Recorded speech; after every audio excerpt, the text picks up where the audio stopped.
I Say a Little Prayer for You, de Aretha Franklin. Wilmer León, creo que se llama, @Luna León. Wilmer Luna, 2021, gracias Wilmer, qué tremendo tema. Aretha Franklin, decía mi papá. Bueno, ¿te acuerdas de ese tema? Tú estabas ya de 20 años. No, Federico, no. Ya lo bailabas así. Bueno, Gabriel, vamos a ponernos serio. Vamos a hablar de, bueno, tenemos enfrente el próximo 20 de mayo comicios electorales. Hasta lo que se sabe, hay muchos Twitter que dicen que no, que sí, que lo van a eliminar. Pero, dadas las circunstancias y cómo están los escenarios, ¿qué opinas tú de todo esto? Pedro, dadas las circunstancias, si alguien del gobierno me preguntara, yo le dijera que no hiciera elecciones, que esperara hasta diciembre. Las razones son obvias, está llamando a un proceso contando con varios factores que ya no son tales.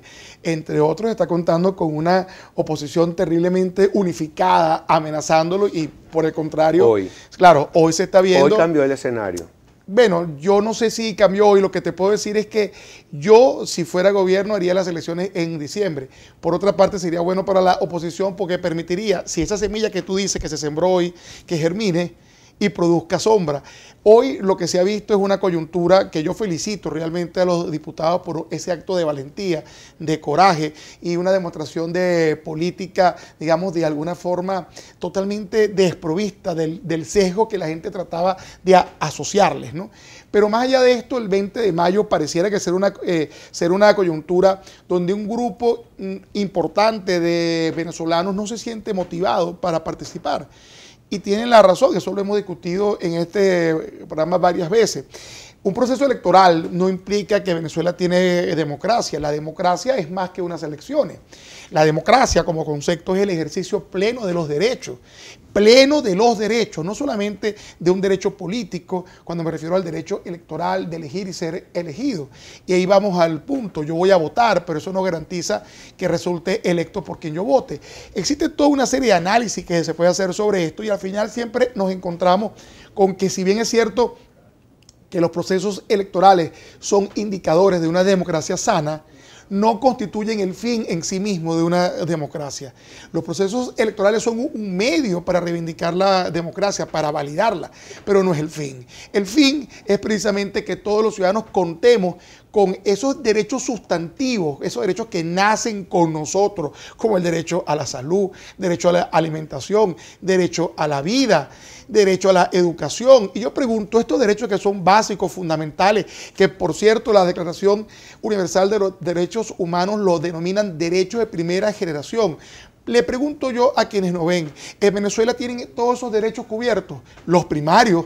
No vamos a hablar de los de segunda generación, que son los de asociación, ni los de tercero, mucho menos los de cuarta generación, los derivados del uso del internet. Todavía hay gente presa porque puso un valor del dólar en un portal. ¿Por qué existe una tendencia para que esto sea así? Bueno, porque no existe un órgano del oficial que dictamine el valor de nuestra moneda de manera creíble. Cualquier país del mundo tiene un banco central que dice el bolívar vale tanto y ese es el valor oficial. Eso es lo que se está perdiendo. Entonces, ¿qué tenemos que rescatar? Tenemos que rescatar, Pedro, el concepto de ciudadanía, porque ser ciudadano no es solamente votar. Ser ciudadano es ese ejercicio de los derechos perdidos. Y ese es el tema que hay que reflexionar con quienes creen que la solución es un proceso electoral, que todavía siguen viendo la política como una suerte de carrera de caballo, donde hay un favorito, donde yo voy al mío, y después la decepción, la frustración. No, Pedro, hay que garantizar no solamente el 20 de mayo, sino el 21 de mayo, que es un día en el que nadie está pensando. Claro. Ahora te pregunto, yo no sé si tuviste la oportunidad de ver la brillante exposición que hizo John Magdaleno. Humberto Anzola también le dijo y le pedimos que nos hiciera esa exposición aquí sobre los gobiernos que tenían transición de cualquier tipo de gobierno hacia la democracia, y estudió todos los casos del siglo pasado y de cómo eran. Y él llegaba a la conclusión de que pasara lo que pasara, siempre habría que ir a través de un proceso electoral y una participación del país, que ese sueño de que vengan unos Marines o que vengan de cualquier parte del mundo, como pasó en Panamá, que eso no existe, y sobre todo con la política moderna diplomática de los países como los que conforman la Unión Europea o Estados Unidos, que es un wishful thinking, es pensar con deseo de que eso pase, pero no lo ve que sea factible, que sea operativo. ¿Qué piensas tú? Pero yo respeto profundamente a John, que es mi amigo, y por cierto, he debatido con él públicamente este tema, y aquí también... En este programa. Sí. Yo creo que las condiciones, o sea, la Chile que se empoderó en un proceso electoral para terminar con ese periodo de la dictadura, era una Chile diferente a la Venezuela de hoy, entre otras cosas, porque si bien es cierto que Pinochet fue un violador sistemático de los derechos humanos, reivindicó los derechos económicos sobre la base de la libertad económica individual, la emprendeduría y el progreso. Esa Chile que accede a las urnas en un momento de su historia era una Chile que tenía mucho que perder y estaba deseosa de emprender una vida diferente.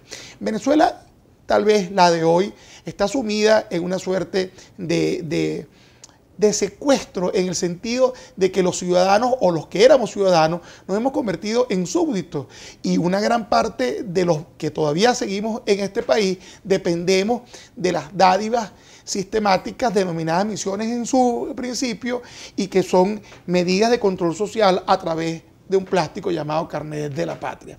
Si elimináramos todos esos controles sociales e hiciéramos el tema de manera transparente, yo creo que el proceso electoral pudiera tener peso sobre nuestro destino.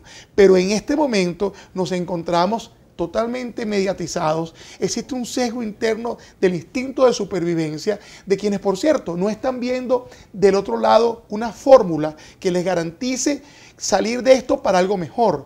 Y ese es uno de los errores que siempre le he reclamado a la oposición, que no hemos sido capaces de estructurar un proyecto de país alternativo que genere la esperanza en quienes puedan ver que después de esto puede haber algo mejor. Sencillamente tenemos esto, no sabemos qué viene después, y simplemente pareciera que se genera un gran movimiento visceral, porque por supuesto lo que tenemos no es lo que queremos, nos hemos convertido en miserables de manera vertiginosa, la pobreza ha crecido en todo el país y precisamente la gente desea un cambio, pero ese cambio que desea la gente tiene que pasar, tiene que transitar por un proyecto de país que nos indique, ok, para salir de donde estamos hoy, vamos hacia allá.